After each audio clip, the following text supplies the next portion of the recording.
Alina was her first movie and it played, and it was an NBC movie. My first movie doesn't exist. A boss lady, if you ever saw one. Can you give her?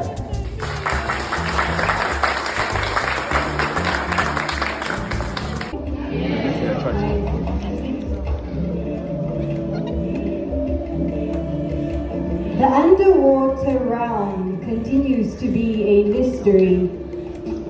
A mystery that has sparked a storm of terrifying tales that continue to echo throughout the land. In the water, Momeya, Momeya, Momeya is a story about vengeance. And see, beneath the waves lies a kingdom of silence. A kingdom of silence with a goddess, but not just of water, but of wrath.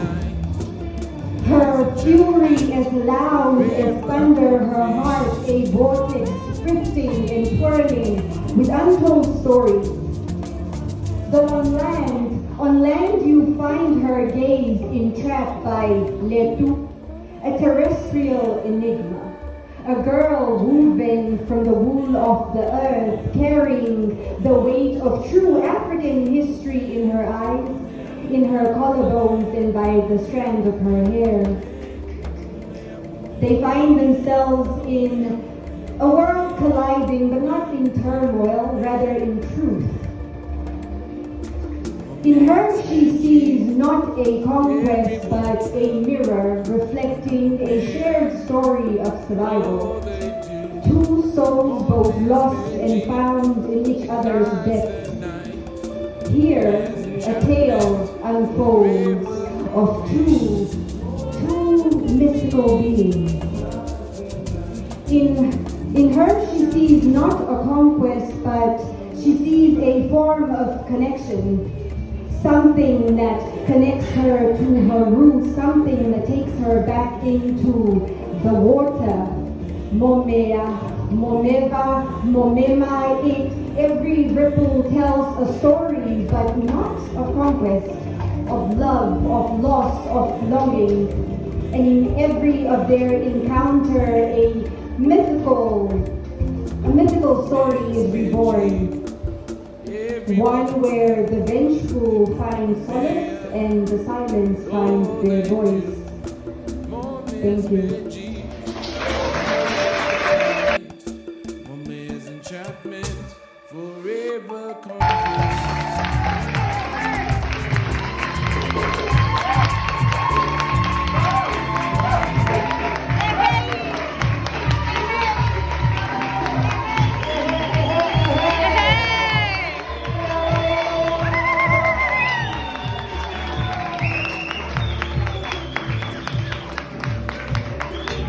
I would also like you to keep your round. Momeya. The team and I are really grateful for you guys taking the time out to come and watch us. Thank you so much. You guys are amazing.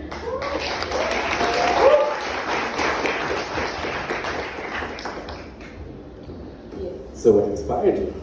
I still want to know. I don't know what type of questions. Momeya is a story that came to me very silently. And the decision to go with a no dialogue film was I wanted to create something that transcends language. I believe we're all one, and I believe we all have the capability to communicate with each other without having to worry about, oh my God, the grammar. Just like feel each other's energy, feel each other's being, and then just like, be one with one another. Also very much into like African stories, African folklore. I grew up sitting around the fire with my family, sharing these kinds of stories, and that is what inspired the story of Momeya.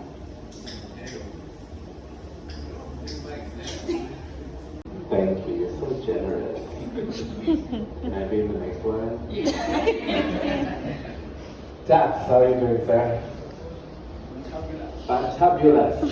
So, please let everybody know the role that you played in the creation of this this piece of artistic work.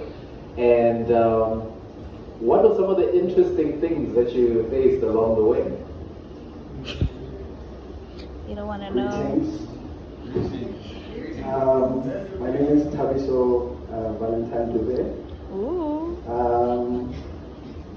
So it's very difficult to describe or define like what kind of specific role I played, because I mean Nakalako has been my partner in crime for such a long time. I mean, this is literally our fourth film together. Yeah, so she came to me obviously with this crazy idea, and I was like, wow, like you want to do a film where people are not talking? It's like, you know, but I mean the good thing is that like we're always up for a challenge, and you know, I just figured that hey, let's go ahead and do it. And it was an exciting idea too, so I ended up shooting, editing, doing color grading and the visual effects, yeah, and typing out the credits as well. So you were like Chuck Norris. Maybe a little bit. Don't forget that amazing dance choreography that you did. Yeah, and I was forced to choreograph the ritual dance as well. Oh!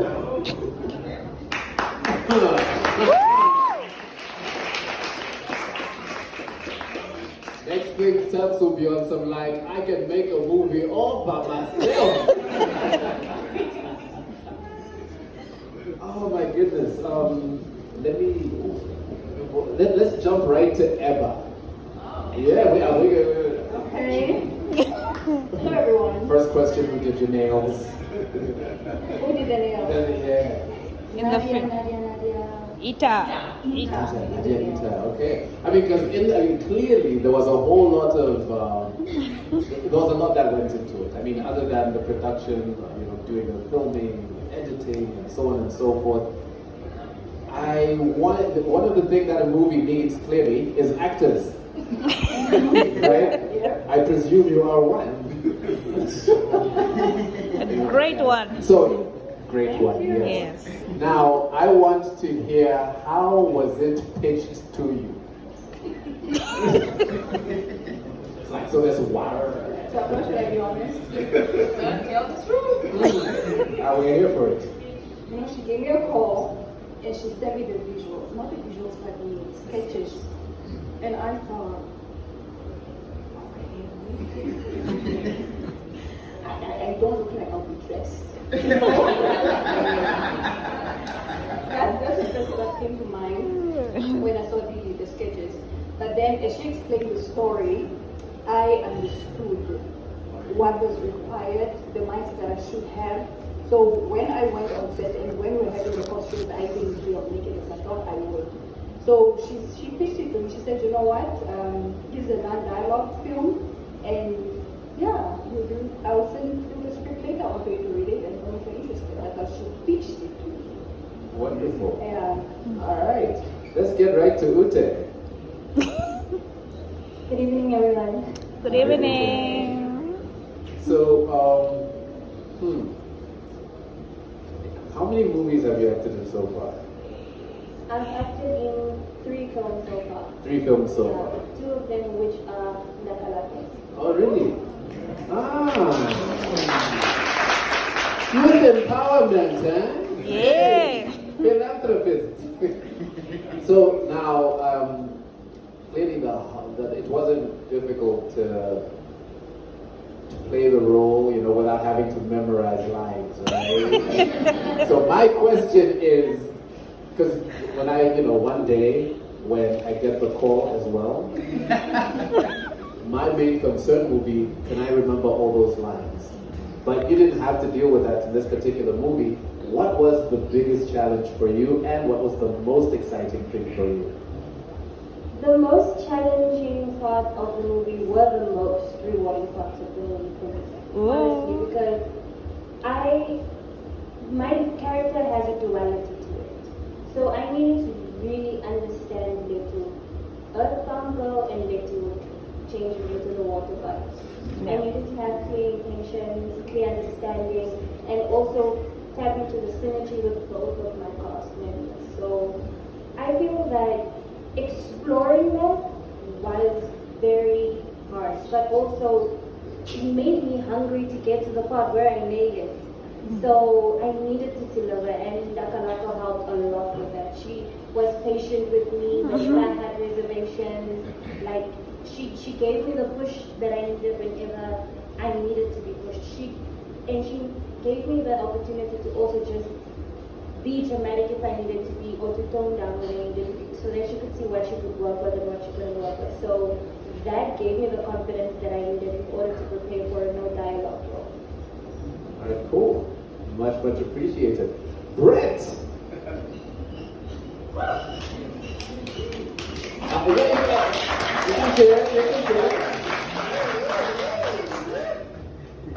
So you were manhandled by a woman. That's why I'm wondering why you keep wanting to be in the film. And maybe part 2 be water court. Very true. Wonderful. Okay, good. Brett, it's always such a pleasure. I mean, I've kind of like known you, we've been interacting virtually and crossing paths now and then, but to finally see you in action, it's actually, now I see you in a different light. Got beat by a girl. But anyway, for you, I would like to find out, what part of the filmmaking process, I mean, because you direct as well, right? Yeah. Director. He's also another Chuck Norris, this one. Yeah. Killmonger hairstyle. What was the most exciting part for you, and how does it feel working under another director when you're one yourself? Yeah. First of all, hello everyone. Once again, thank you for coming. We really appreciate this. When we see this, it makes us really want to do more.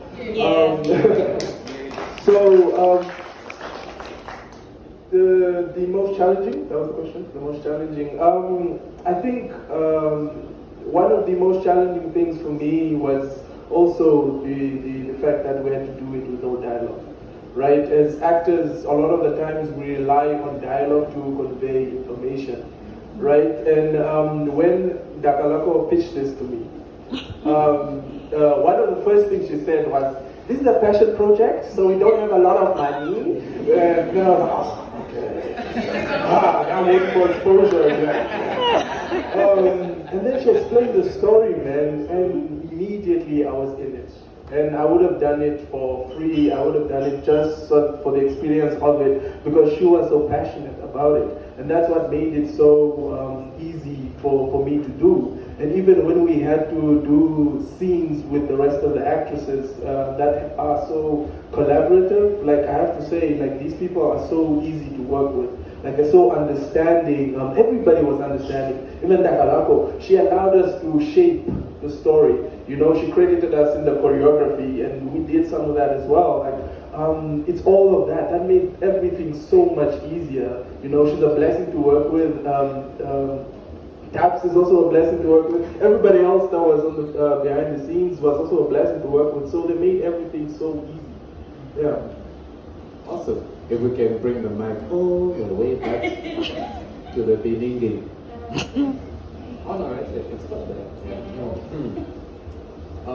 The other question I wanted to ask is, okay, I know I can never make a good director because, See that? no, trust me, I am a control freak. It has to, when I say laugh, you are all fired because I didn't say it. You see what I'm saying? Like, I would be so difficult to work with. But just to hear that you allowed your artists or the actors to kind of explore their interpretation of your vision, how did that make you feel? And let's be honest, did they nail it? Oh, they did an amazing job. Just saying that. No, not even. I'm a firm believer in allowing, we are all creatives. We all have stories and great input to add to something. And I say we all held that paintbrush for Momeya, and we we rushed. And we did what we could, and that's what you guys witnessed today. So I believe in my actors. I believe in the team. I explained the vision that I had, and I allowed that vision to expand, because I believe that I picked these people to be part of this team because I saw something in them and I believed in that. So if Brett is saying, I just feel like Tala, I'm like, tell me more. Because he is Tala. I need to allow his voice to come through. I cannot dictate that. I need to allow the water goddess to tell me what feels natural to you when you read the script, when you read the story, what is speaking to you. And that's the one thing I kept asking them. I'll be like, why are you doing that? What's the intention? What's the reason? Explain to me. So I needed to understand before I'm like, okay, yeah, that's good. I'm like, why are you doing that? So intention is very important for me.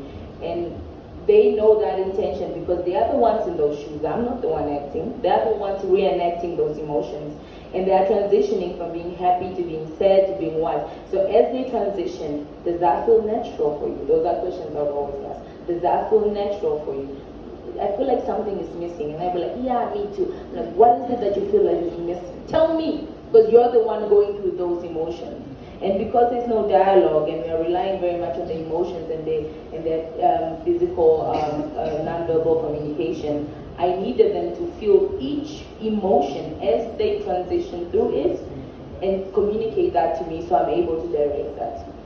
That's why filmmaking is a collaborative it's a collaborative thing. So it's very important to listen to your team. You picked that team for a reason. Yeah. My directing career is doomed. When you're busy again, you're literally like saving the whole world. You film it, you take everything. When everyone is done, it's a wrap. You're busy editing and all of those things. Was there any point in time that you thought like, Mara, why? So many guys.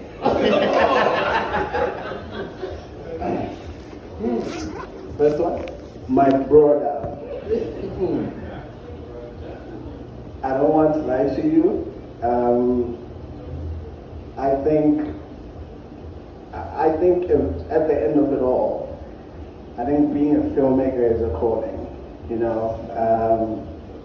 I think we go through some really, really tough times.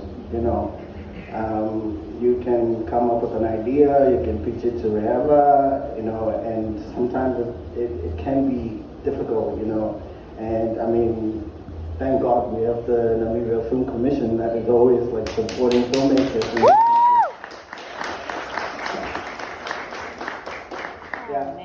But we have a lot of creatives, and sometimes the resources are not enough, and like Brett mentioned earlier, the project started out as just purely a passion project. We have so many adventures that we could tell you.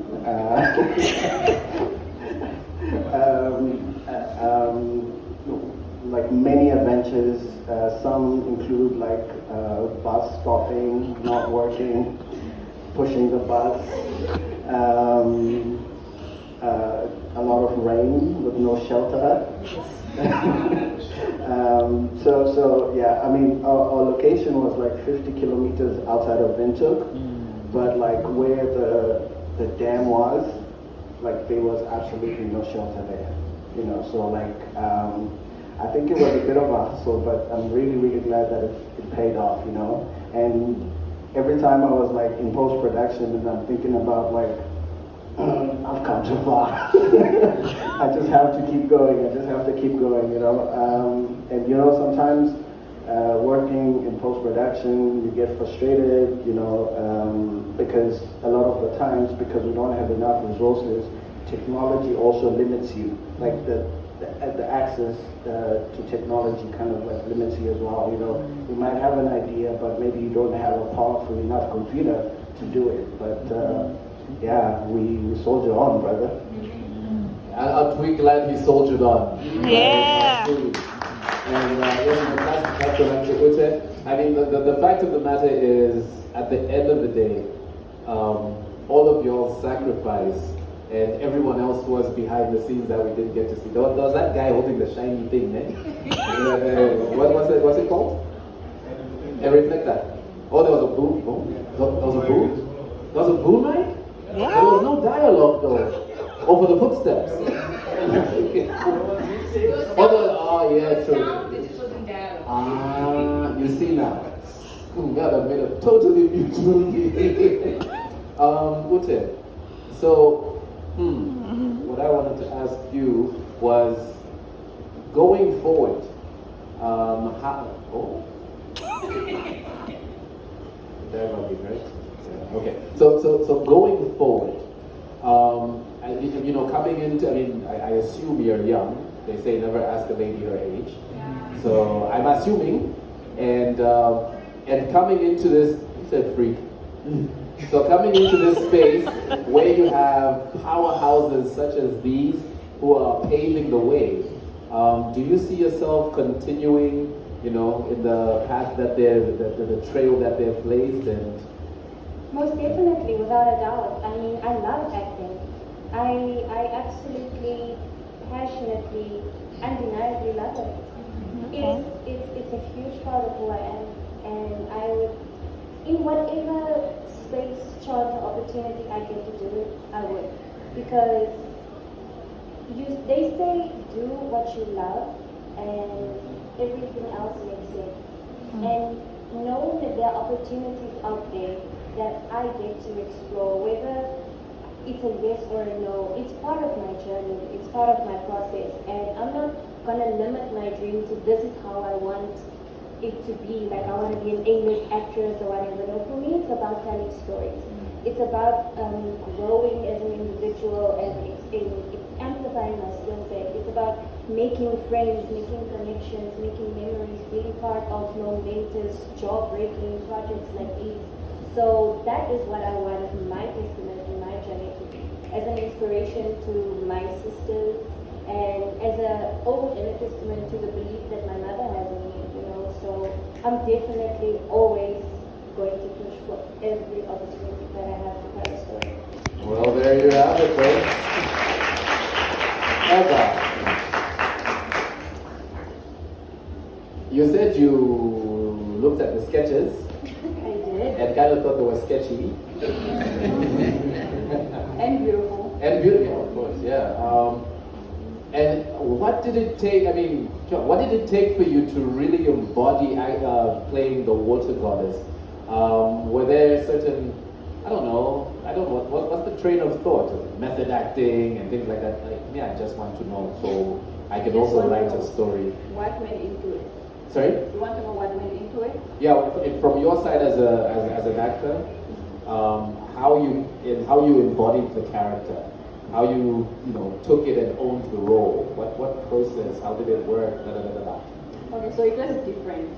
I had different processes that I had to do. One, I had to speak with the director and the writer Kalako to find out exactly what it is that she's looking for, to get the backstory of the water goddess, because that would make it easier for me to interact with the actor and actress.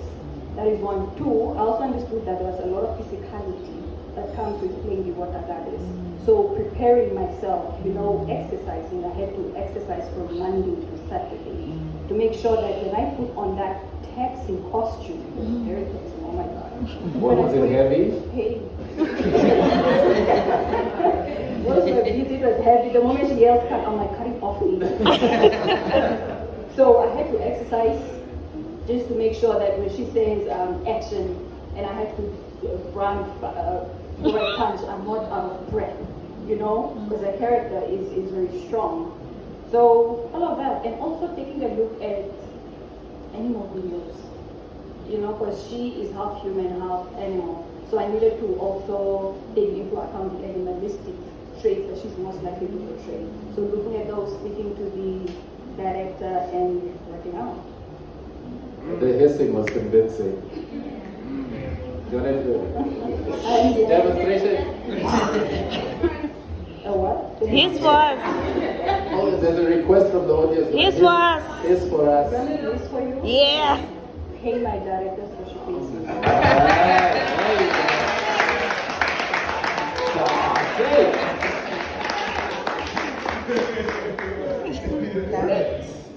Okay. Wait. Was this the first time working with this dynamic duo? No, it wasn't. That was the first time you and I worked together. Yeah. Yeah? In that capacity, yeah, it was the first time I worked with Tax, but not the first time I worked with Takalaka. Yeah, her and I go way back. Oh, yeah? At her origins, I was there. The origins? Yeah, at the origins. Okay, Yeah. okay. So who came first? The chicken or the egg? The chicken. Oh, no.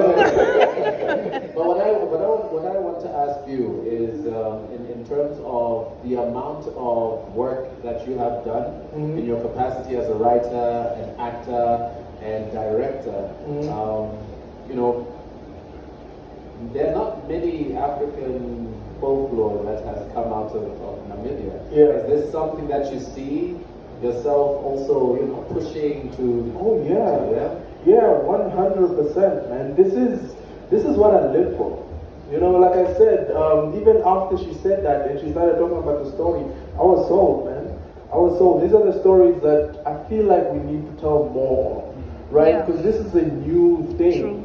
You know, and I feel like if we had more money, you know, NFC, if we had more money, you know, we could turn this into a franchise that really rivals the best franchises, even from the States and stuff, you know?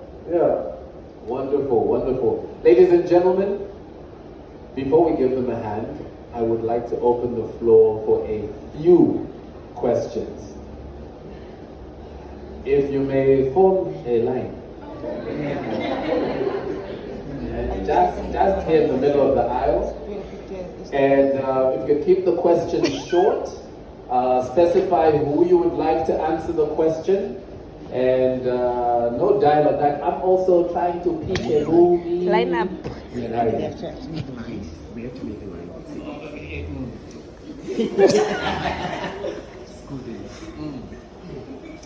Your time begins now. I'm first.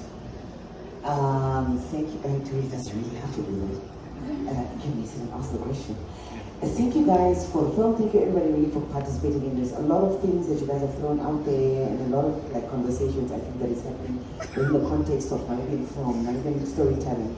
I think it's very important to acknowledge the fact that we have not had so many Namibian women who are telling stories.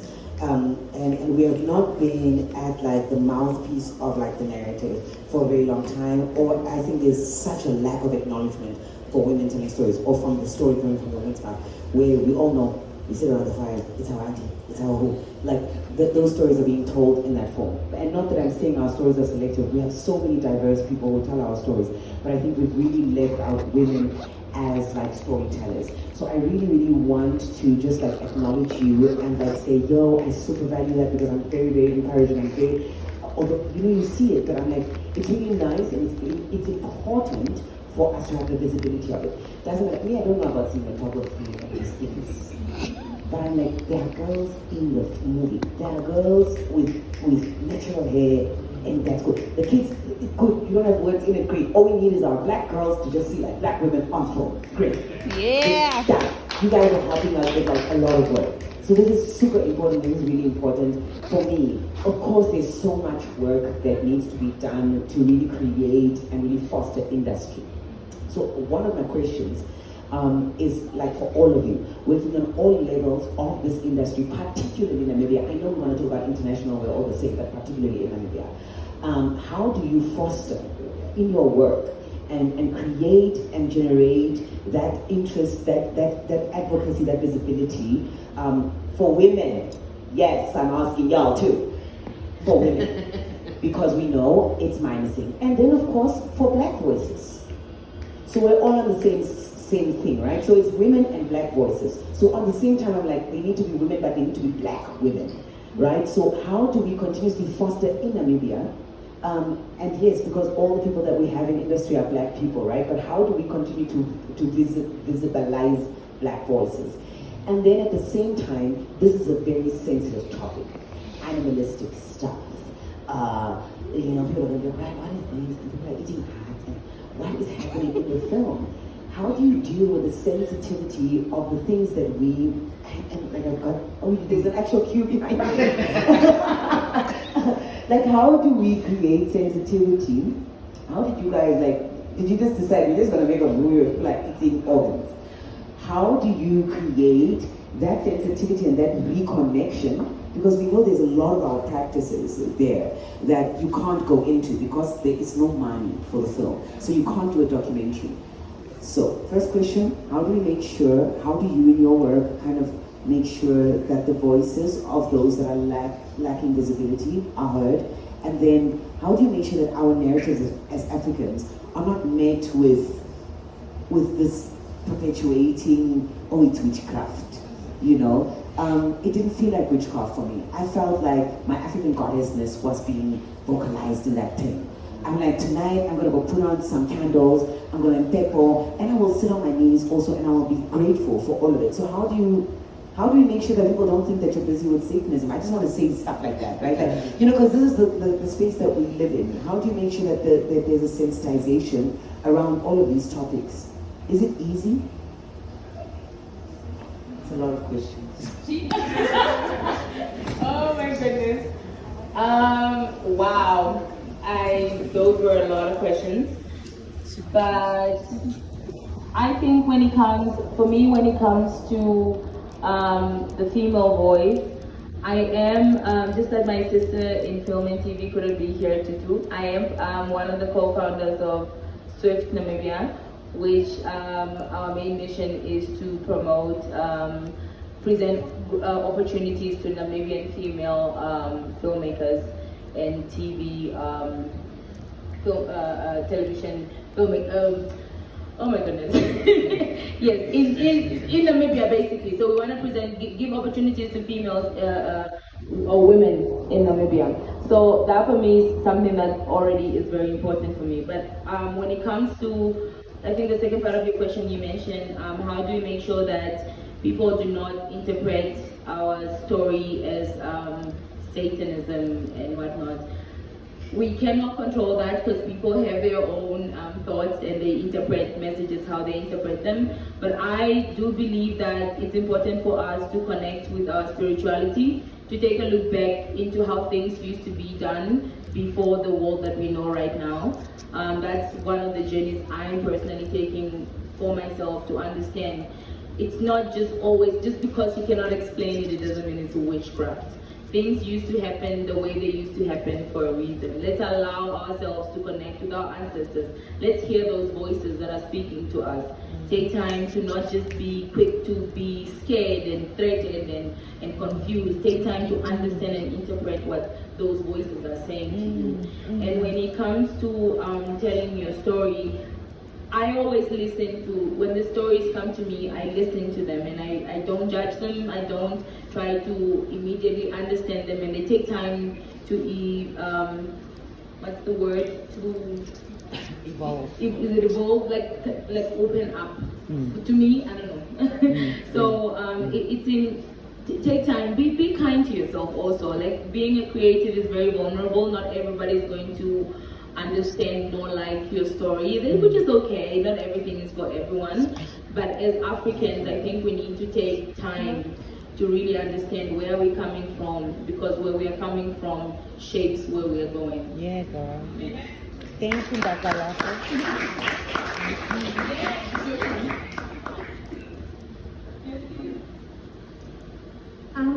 I'd like to, like, on the question of female black voices, I mean, I've come to understand that wherever I am, I'm female and I'm black and I have a voice. So already that is me stepping into that, you know, and embracing that responsibility and carrying it with as much grace as I can. In relation to the spiritual part of it, I also had those questions like, how is it going to be interpreted? I'm a Christian and this is like a cult or whatever. But then I was like, this is a story. This is part of my African, my black identity. This is part of my history. So, and I've never had the opportunity to explore folklore like this, to understand folklore like this.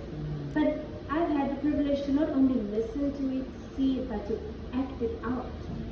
So it was exciting for me, and I mean, I'm being told, I mean, I tell myself, like, I never would have imagined that I would see myself as that character with that aesthetic. And I mean, today I'm here as in my African outfit, and you know, I feel connected to this story, and I mean, it's always going to be a part of me, and it's going to be a privilege for anyone, any other girl out there, any other black girl out there, African girl out there, to see that and have the confidence to embrace that part of herself.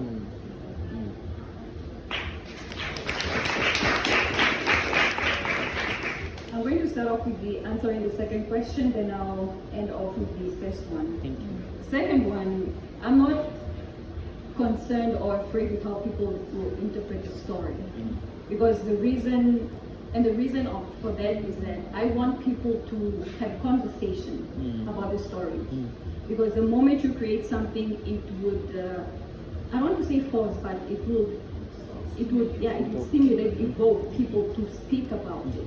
And there are certain practices and things that we shy away from because we've been told to follow a certain or specific tradition or religion. So that's one of the reasons why I joined it. I was convinced to do that story, to be part of this.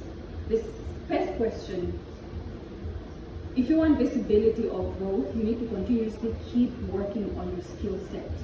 I am an actor, but I don't just sit around and wait for auditions for me to go to auditions and act. I do monologues when I'm home. I continuously keep practicing. If it's possible, I always tell people, go ahead and join workshops and continue to train yourself. And also try to grow other skill sets, you know? Don't just look at acting, because our industry is so small and there's so much potential. So I want to do acting, I want to do writing, I want to do producing. So whenever opportunities present themselves for me to be in those rooms, to learn and harness that skill set, I take it. So if you want visibility, if you want growth, please try to go to workshops, try to attend training. And yeah.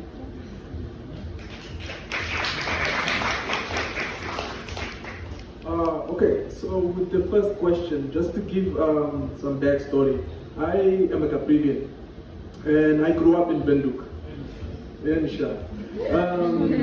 Now, one of the things that most Caprivians will tell you growing up in Benduk, going to school in Benduk, is that usually you are either the only one in your class, you're the only Caprivian in your class, or you are one of two. You know? So when growing up, I always had this mentality of open-mindedness, and I think that's where it comes from, where you are so accepting of everybody. Until somebody points it out, that's when you realize, oh, there are actually so many bamboos here, or there's so many things here. So this leads me into my work, because just thinking about it now, I've worked with more female writers and directors than I've worked with males. You know? In my life, and I've been in so many productions in so many capacities, actor, director, whatever, and all of that, and it's been mostly females. So, and Swift is a very good idea that is happening, which is a more direct approach to including more filmmakers. Okay, that's now with the first question. The second question, I remember when I was younger, the Harry Potter movies came out. I loved them, 100% loved them. Some people did not like them. Some people thought they were very satanic, you know? So, and that's a very popular, there was a very popular book series, very popular franchise, but people did not like them. And you cannot, like Nakalako said, you cannot control everybody. You cannot make everybody happy. The best you can do is be true to your own creative vision. Give them what you think it is, and whether they accept it or not, you are true to yourself. That's it. Yeah. I think my question is very simple. Just wanted to find out, so where have you guys submitted this film in terms of the film festival, and why did you choose those specific film festivals for the submission of the film? We haven't submitted. This is the first screening, so you guys have had the privilege to see the first version of the film. But we do intend to do rounds because we want to take this Namibian story to the world. And because there's no language barrier, they have no excuse to not understand.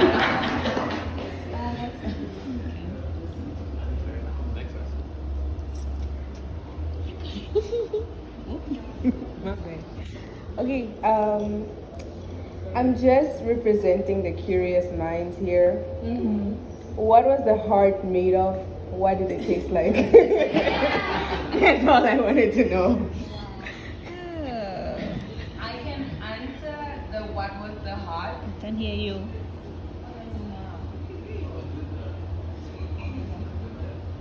Oh, ma'am.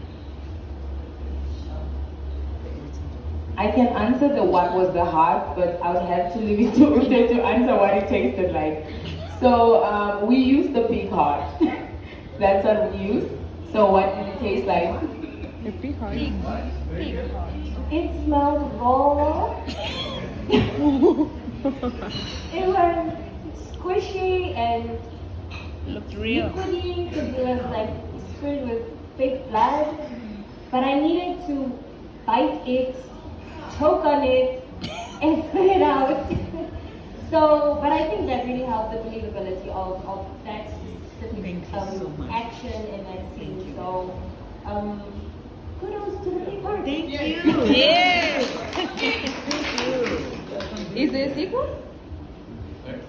Is the sequel? Oh, is there a sequel? I keep saying this Momeya story just keeps expanding and you know. Right now at the moment I'm working on a novel because I want to expand the story further. But if the bank account moves, we can do more. They're ready to do more. We are all ready to do more. Yeah, so that's that. And we can also help move the bank account by supporting, right?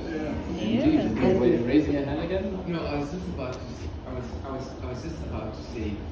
Somehow, I know the film commission, you know, is around, but I just don't know how visible they are. And you know, these amazing, great films, you know, locally. We just never know how to support you guys. You know, if a friend does not call you to say, please come over, there's a premiere or something happening, no one knows about it. So I don't know what is lacking. Because every time it's only through someone else. So how do you guys become more visible so we can support you and grow this market on your behalf?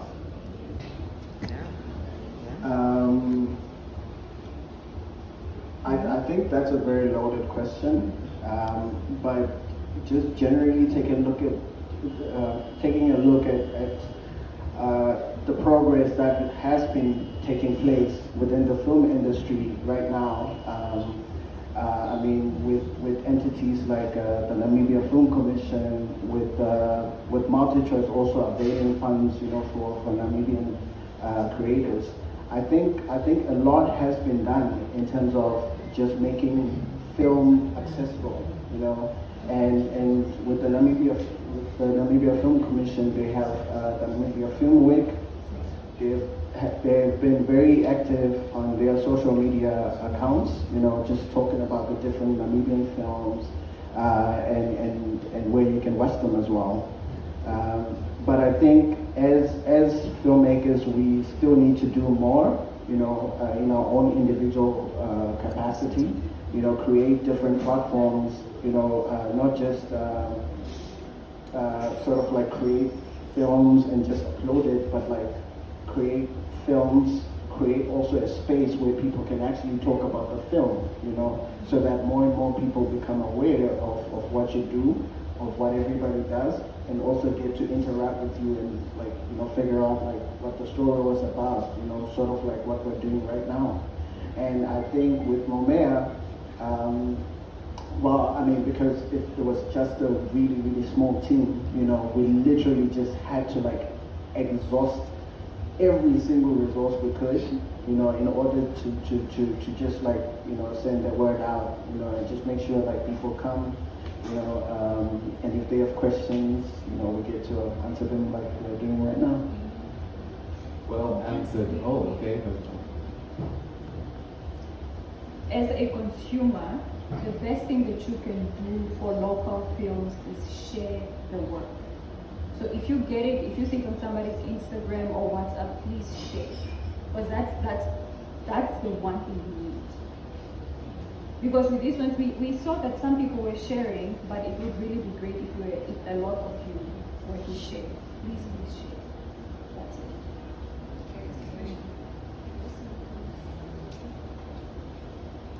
All right. I'm one of those that shared, so I agree with you. Thank you. I'm really passionate about Namibians creating content, right, and film. I don't have a question. I really just want to, first of all, Dube, your cinematology, your camera work was excellent. The quality, I mean, you see, there's one thing about, and I've been watching a few Namibian movies, and there's probably only a few that I can say that the quality, and the fact that you're saying that you worked on a very strained budget, it didn't reflect in the movie. So it really meant that if you were given more money, you could actually do an excellent job. Okay. And to the actresses, you got like your emotions were so believable. So I'm just imagining if you had words, so we could feel every emotion without the words. And so, Takalako, thank you for bringing a non-dialogue, because I would see with other African folklores, but obviously that's never been done here. So I hope that, I mean, the Cinematographer is opening next week, Friday, again, for movie lovers. So hopefully we can now bring more of this also on, at Cinematographer. So thank you for an excellent production.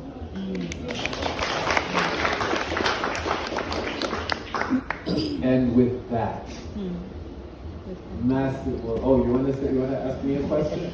Yeah. Sorry. There's just something that, you know, I didn't really feel like will be totally done until maybe I share, because it's a little bit of a grievance, but also like a fact. Like I just want to emulate what Brett mentioned earlier. You know, I didn't think about it until when he said it. You know, and then I started thinking about all the different films that I've done before, and not a single one of them was done by a guy. Like, not even one single director. None of this was like intentional. I guess I've also just generally been drawn to like female directors, because I feel like a lot of the women that I've worked with are sort of like conductors of an orchestra. You know, they tend to trust all the other creators more.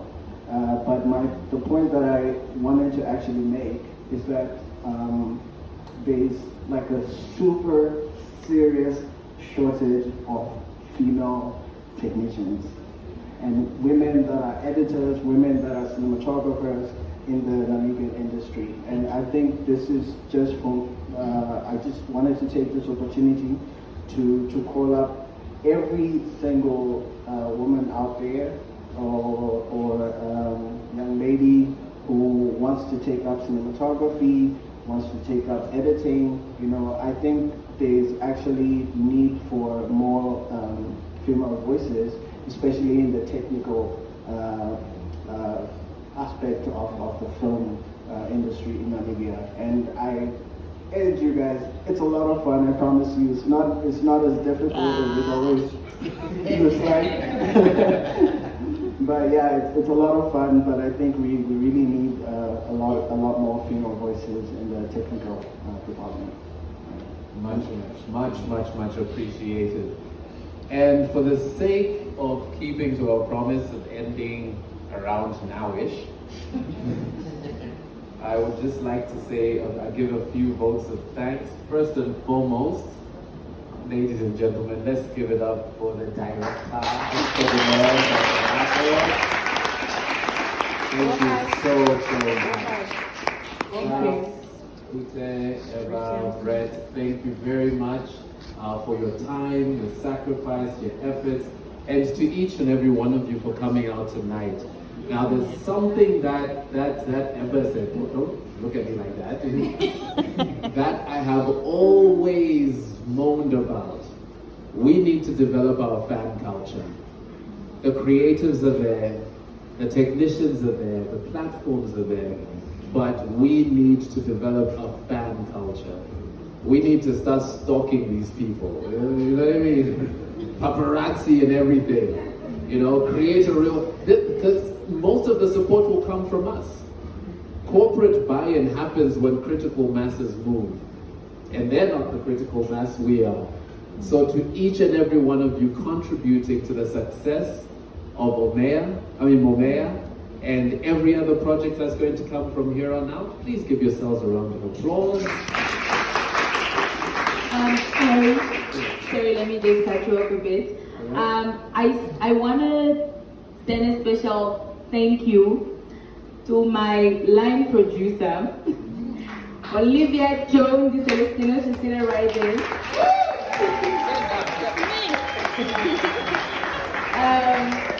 She's the talented lady who spent months looking for that dam.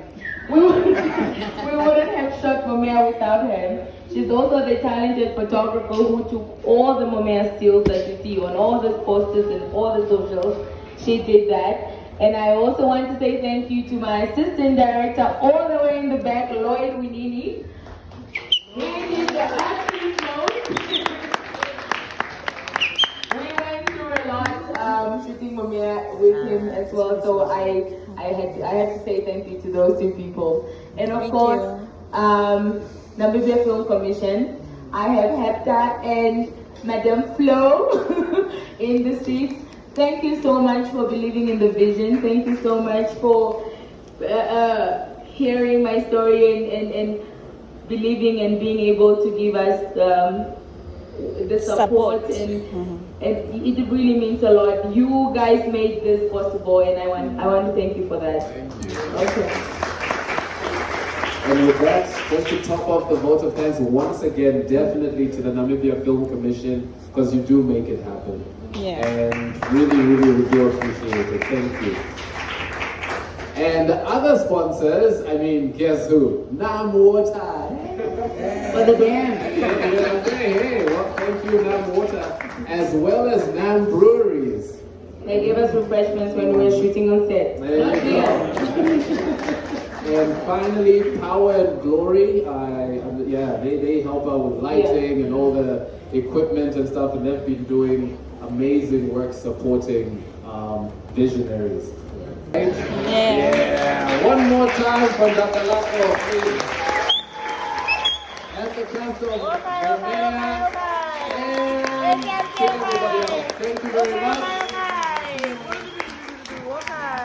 I was your host. Good night.